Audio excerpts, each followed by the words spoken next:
Now you see me, now you don't. Surprise. Look at me, I'm the Invisible Man. What's going on, guys? For this review, it's not going to be too in-depth. It's going to be kind of short and sweet, but it will be a little bit of a spoiler review. I know I'm late to the party, but today I'm going to be reviewing 2020's The Invisible Man. Let's get into it. Now.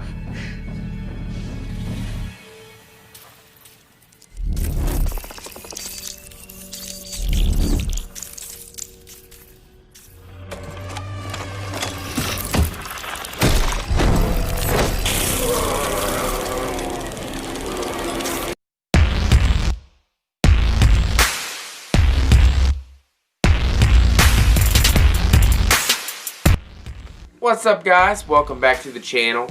If you may have noticed, I changed the name of my channel. I'm no longer FACCI'S Horror Movies and More. I am now Futch Monster Cinema. That way, kind of gonna split off into different genres and a little bit, and not stick to horror as much. I mean, it's gonna be mainly horror based. But I'm going to break off a little bit. I wanted to, to round out my portfolio, per se. And maybe attempt to do some different genres of movies. And also wanted to shorten up the name a little bit. I mean, my live show is Futch Monster Live, so I figured why not put that into, the title of my channel. So that's why I changed it to Futch Monster Cinema. So, hopefully you like the new rebrand, and hopefully you're still hanging around and checking out awesome fire videos, if that's what you want to call them. But I appreciate anybody who's checking them out. So definitely hit that like and subscribe and share. Get this content out there. See if other people like what I have to say. So like I said, The Invisible Man is a 2020 horror movie starring Elizabeth Moss and Oliver Jackson and Aldris Hodge. I know that this one was probably most people's favorite horror movie of 2020. I know there wasn't really very much to choose from with COVID and whatnot, but this one ranked up there number one, and if not number one, it definitely was probably number two for most people. I haven't seen too many people say they did not like this film, but there's always one, and it's, for some reason, it's always me. I know I usually disagree with most people. I guess I'm a simple-minded person. I like my shitty B horror movies, and I like my slashers, and I like my blood, and I like my gore. This movie had me to a certain point, and then it just lost me. The Invisible Man part. The Invisible Man who was in this movie was Adrian. He was, I guess, the love interest of C's character. Cecilia. I don't know. Obviously, he was in a very controlling, I don't know if he was abusive, but he definitely controlled every aspect of her life. But that was her, I guess, love interest in this film. I thought the beginning was pretty sweet when she was escaping the house. It was like a fortress kind of thing. I did like that part a lot. I don't know. This movie just didn't do anything for me at all, really. The way that he was invisible, I didn't like. I know that Adrian was like a leader in the optics field, so he was able to create like this suit that would make him invisible, made up of all these like tiny cameras. It didn't go into explanation of the suit at all, really. I thought that was kind of lame. I didn't like. I don't know. I really didn't like hardly anything about this movie for some reason. It didn't work for me that much.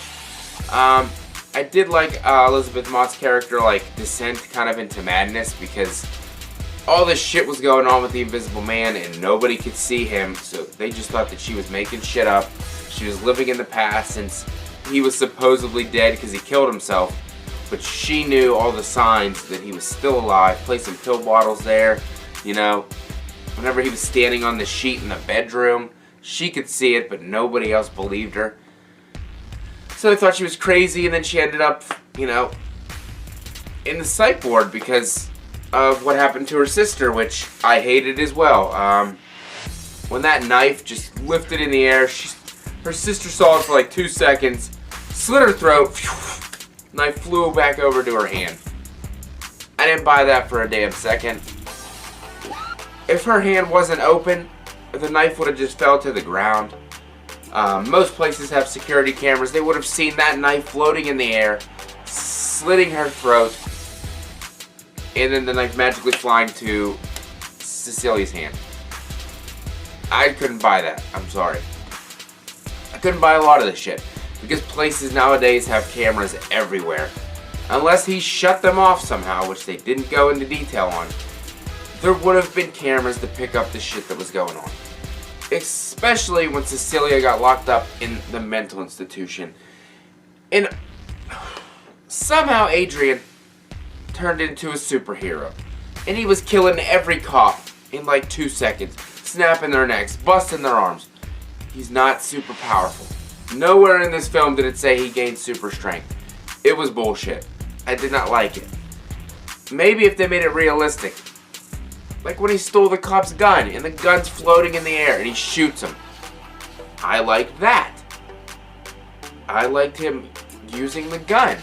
I do not like him turning into Superman and the Hulk and shit, snapping people and busting them up. Did not like it. There were so many cops, and it kind of just kept repeating itself for a little bit there. Here comes 2 cops. Here comes 2 more cops. Break their necks, break their arms, slam in the wall. I didn't like it. I didn't like it at all. And like I said, they had cameras in there. They would have seen that Cecilia wasn't doing any of that shit. But no, they still think that she's the one killing the cops. Give me a fucking break. And to anybody that does like this movie, I respect your opinion. To each their own, for sure. This one just didn't do it for me. I thought this movie was silly. Yeah, just what I was in. Like I said, I was into it for a while. I actually watched this with my wife because she wanted to see it. She was into this movie for a while until he turned into a superhero, and then it just got like, what the hell is this? This is bullshit. Like when he was fighting James, who was like helping Cecilia get back to normal after being in that abusive relationship. He seemed like a really tough dude. Like he could handle himself in a fight. I know the Invisible Man is invisible. But he was beating the shit out of him like he's some kind of powerful god. Like, come on, man. I don't care if you can't see him. You saw the suit flickering on because Kate. Cecilia! It's bullshit. I just don't buy it. I don't buy it that Adrian is this powerful of a dude. He may be smart, but that's it.